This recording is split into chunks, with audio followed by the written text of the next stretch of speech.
Hello everyone, welcome back to Brahmaveer Capital. चलिए कल का ट्रेडिंग प्लान डिस्कस करते हैं। निफ्टी 50 और बैंक निफ्टी इन दोनों इंडेक्स की ढंग से एनालिसिस करने वाला हूँ। मेरे को कहाँ पे एंट्री मिलेगी, एग्जिट मिलेगी, ये सारी चीज़ें डिस्कस करने वाला हूँ। तो पहले बात कर लेते हैं निफ्टी 50 वन डे के टाइम फ्रेम पे। वन डे के टाइम फ्रेम पे निफ्टी 50 एक कंप्लीट अप ट्रेंड में complete buying momentum bank Nifty 50 में दिख रहा है। यहाँ पे देखो हायर हाइज की फॉर्मेशन करता हुआ जा रहा है। यहाँ पे अब मार्केट कंसोलिडेट कर रहा है। इससे कोई हमारे लिए नेगेटिव सिनेरियो नहीं है, बिल्कुल ऐसा मैं बोलूँगा नहीं कि यहाँ से मार्केट पलट जाएगा। इसका रीज़न है, जो भी मैं आपको बोल रहा हूँ उसका रीज़न है। रीज़न क्या है? आप देखो, अगर मार्केट को पलटना होता तो जैसे यहाँ पे देखो, मार्केट यहाँ पे गैप डाउन ओपन हुआ, मार्केट शार्प नीचे, या फिर अगर मार्केट को जाना होता है तो वो ज़्यादा टाइम स्पेंड नहीं करता है, गैप डाउन ओपन हो के वो नीचे आ जाता है, या फिर शार्प डाउन मूव देता है, जैसे यहाँ पर दिया था शार्प डाउन मूव देता है। यहाँ पर ऐसा नहीं है, बल्कि यहाँ पे कंप्लीट ऑपोजिट हुआ है।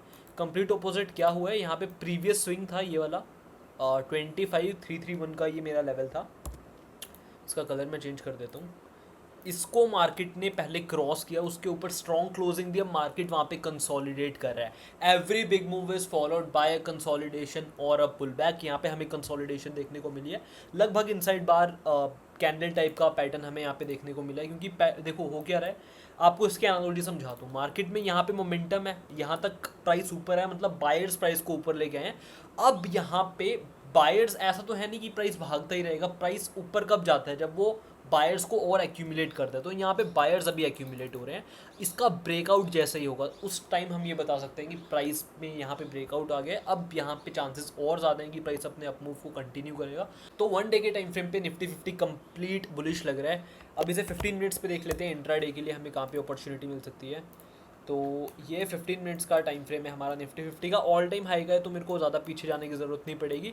2 दिन से कंसोलिडेट कर रहा है, मतलब साइडवेज है। जब भी साइडवेज होता है हमारे पास एक सपोर्ट एंड रेजिस्टेंस निकल कर आता है। ये मेरा एक इंपॉर्टेंट रेजिस्टेंस है विच इज़ 25,445 का, और ये मेरे लिए एक इंपॉर्टेंट सपोर्ट होने वाला है विच इज़ 25,290 का। जब तक मार्केट इसके अंदर है तब तक तो ये बोलना बहुत ही मुश्किल है कि मार्केट यहाँ से अपना अप मूव कंटिन्यू करेगा या यहाँ से डाउन जाएगा, क्योंकि मार्केट एक कंप्लीट साइडवेज में, एक रेंज में, रेंज बाउंड जब भी मार्केट होता है तब मैं एग्रेसिव ट्रेड कोई प्लान नहीं करता हूँ। आइडियल केस मेरे लिए पता है कब, वो सबसे बेस्ट सिनेरियो जब मार्केट यहाँ पे कंसोलिडेट करता रहेगा काफ़ी टाइम तक।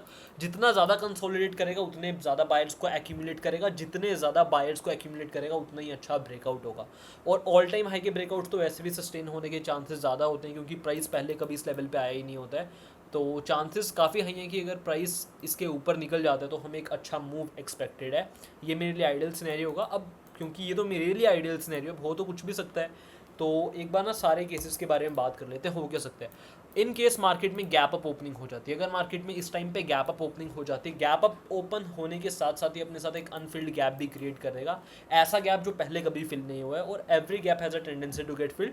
तो मार्केट पूरी कोशिश करेगा कि ये गैप जल्दी से जल्दी फिल हो। तो मैं उस केस में एक डाउन सिनेरियो बना के जाऊंगा एज पर माई ट्रेडिंग स्ट्रैटेजी, की मार्केट में मुझे कोई वीकनेस दिखे, अगर मार्केट ऊपर जा रहा है या फिर अगर मार्केट गैप अप ओपन होने के बाद डायरेक्टली नीचे आना शुरू कर दे, उस केस में भी मैं एक डायरेक्ट पुट्स बाय करके काम कर सकता हूँ, एग्रेसिव पुट बाय कर सकता हूँ। क्योंकि ये जो गैप है यहाँ तक मेरी स्ट्रॉन्ग कन्विक्शन है कि फिल हो गई अगर गैप अप ओपन होता है तो। ये मेरे दो केसेस हो गए। अगर मार्केट में इन केस ना गैप अप ओपन होता है ना फ्लैट ओपन होता है, इस केस में मार्केट अगर गैप डाउन ओपन हो जाता है, इस केस में मैं बुलिश प्लान करूंगा, क्योंकि मेरा जो प्रीवियस ट्रेंड है वो एक अप ट्रेंड है। अगर मार्केट यहाँ पे गैप डाउन ओपन हो जाता है तो मेरे को कहीं ना कहीं ये कन्विक्शन आ जाएगी कि मार्केट यहाँ से अपना अप मूव कंटिन्यू करने वाला है।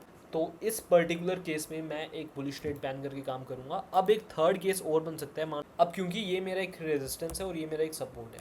अब एक केस ये भी बन सकता है, ठीक है, कि ट्रेंड अप है, कंसोलिडेट कर रहा है, इनसाइड बार सब बन रहा है, अगर मार्केट इसके ऊपर जाएगा, ये तो मेरा आइडियल केस है बाय का।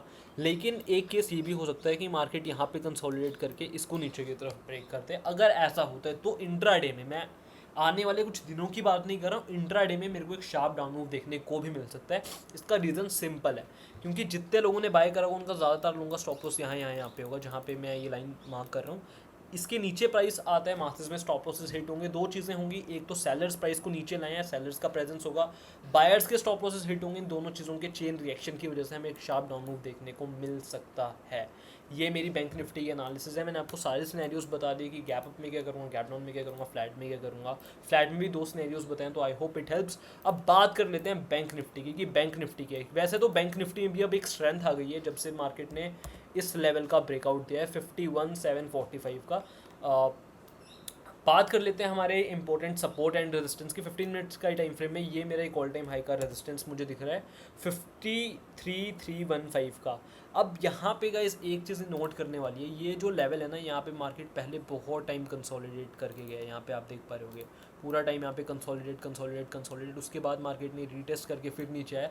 तो ये मेरे लिए ना एक ऐसा लेवल है कि यहाँ पे मैं ठीक है एक मूव तो एक्सपेक्ट कर रहा हूँ क्योंकि ट्रेंड अप है and everything is good. Market में आजकल मोमेंटम भी है बैंक निफ्टी में, यहाँ से मार्केट ऊपर जा सकता है। लेकिन इंपॉर्टेंट चीज़ क्या है, मैं यहाँ पे एग्रेसिव प्लान नहीं करूँगा बैंक निफ्टी में। रीज़न सिंपल है, क्योंकि मार्केट पहले काफ़ी टाइम स्पेंड करके यहाँ पे गया था, तो मेरे को एक बहुत एग्रेसिव मूव बैंक निफ्टी में एक्सपेक्टेड नहीं है। स्लोली स्टीडीली मेरे को लगता है कि मार्केट को यहाँ से जाना चाहिए, तो बिल्कुल मैं एग्रेसिव यहाँ पे प्ले नहीं करूँगा। अगेन गाइज ये मैं आपको वही चीज़ें बता रहा हूँ जो मैं मार्केट में करूँगा। बाकी चॉइस इज़ योर्स, आपकी ट्रेडिंग स्ट्रैटेजी कैसी है, वो किस मार्केट कंडीशन में कैसे फिट होती है। बाय द वे जिन लोगों को जानना है कि मैं कैसे ट्रेड करता हूँ, मेरी एक ही स्ट्रैटेजी ऑप्शंस की जिन पे मैं ट्रेड करता हूँ, उसके और वो स्ट्रैटेजी को एक्सप्लेन करने के लिए मैंने एक डेडिकेटेड कोर्स बनाया है ऑप्शंस का। अगर इक्विटी में आपको समझना है तो इक्विटी का भी है, दोनों कॉम्बिनेशन आप लेते हो तो आपको डिस्काउंटेड प्राइस में मिलेगा।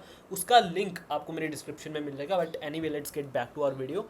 तो बहुत एग्रेसिव मूव मैं बैंक निफ्टी में एक्सपेक्ट नहीं कर रहा हूँ। मेरे हिसाब से स्लोली स्टेडीली निकलना चाहिए यहाँ से प्राइस। लेकिन इन केस अगर निफ्टी 50 में स्ट्रॉन्ग ब्रेकआउट आता है तो कहीं ना कहीं उसका इंपैक्ट हमें बैंक निफ्टी में भी देखने को मिलेगा। उस केस में अगर मार्केट ऊपर जा सकता है तो वो एक कंप्लीट डिफरेंट थिंग है। लाइव मार्केट में कैसा प्राइस एक्शन बन रहा है वो सारी चीज़ें, अगर मार्केट यहाँ से गैप डाउन ओपन हो जाता है, ये मेरे लिए एक बेस्ट सिनेरियो यहाँ पे बनेगा कि सेम ट्रेंड को राइड करूँगा और गैप डाउन ओपन हुआ है तो मैं एग्रेसिव ट्रेड प्लान कर सकता हूँ।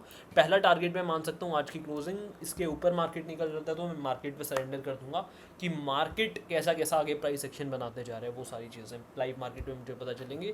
सो आई होप गाइज आपको ये एनालिसिस की वीडियो अच्छी लगी होगी तो make sure to give it a thumbs up and subscribe to this channel. मिलते हैं नेक्स्ट वीडियो में।